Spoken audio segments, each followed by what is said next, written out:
গণভোটের রায় আমরা মানবো তা বলে না, জুলাই সনদ মানবো। তাহলে জুলাই সনদ আর গণভোট আলাদা করে ফেলছে। রহস্যটা কি? রহস্য হলো জুলাই সনদে ওনাদের নোট অফ ডিসেন্ট আছে, কিন্তু গণভোটে কোনো নোট অফ ডিসেন্ট নাই। ওনাদের নোট অফ ডিসেন্ট ছাড়াই গণভোটে যে 4টি প্রশ্ন 13 নভেম্বরের যে অর্ডিন্যান্স গেজেট আকারে হয়েছিল, ওখানে 4টি প্রশ্ন গেজেটেই আছে যে জুলাই সনদ আর গণভোট,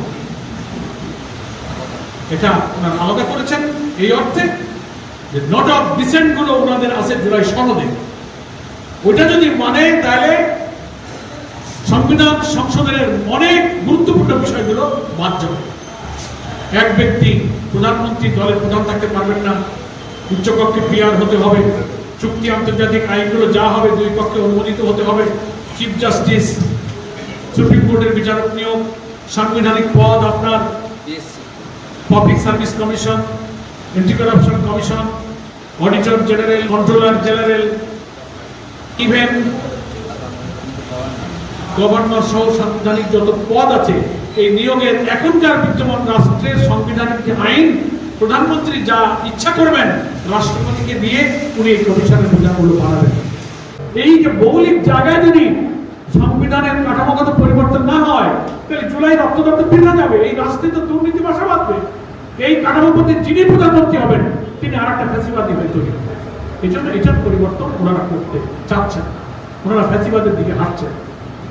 এই জন্য পার্থক্য, ওনারা গণভোট মানবেন তা বলেন না, জুলাই সনদ মানবেন। তার মানে ওখানে যে নোট অফ ডিসেন্ট গুলো আছে, কিন্তু গণভোটের ব্যালটে নোট অফ ডিসেন্ট নাই। 5 কোটি মানুষ, 70% লোক হ্যাঁ জয়যুক্ত করে ওনাদের নোট অফ ডিসেন্ট খারিজ করে দিয়েছে। গণভোটে কোনো নোট অফ ডিসেন্ট নাই। এই হচ্ছে রহস্য। এই জন্য সংকটটা তৈরি হয়েছে।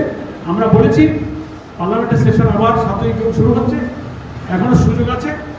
সংবিধান সংস্কার আদেশ অনুযায়ী আপনি পরিষদে বৈঠক ডাকুন, গণভোটের রায়ে যা যা সংস্কার হয়েছে জনগণ যা চেয়েছে ওইটাই আপনি অনুমোদন করুন এবং সংবিধানের 10টি অন্তর্ভুক্ত করুন। ফলে আমরা সংঘাত চাই না, সহিংসতা চাই না।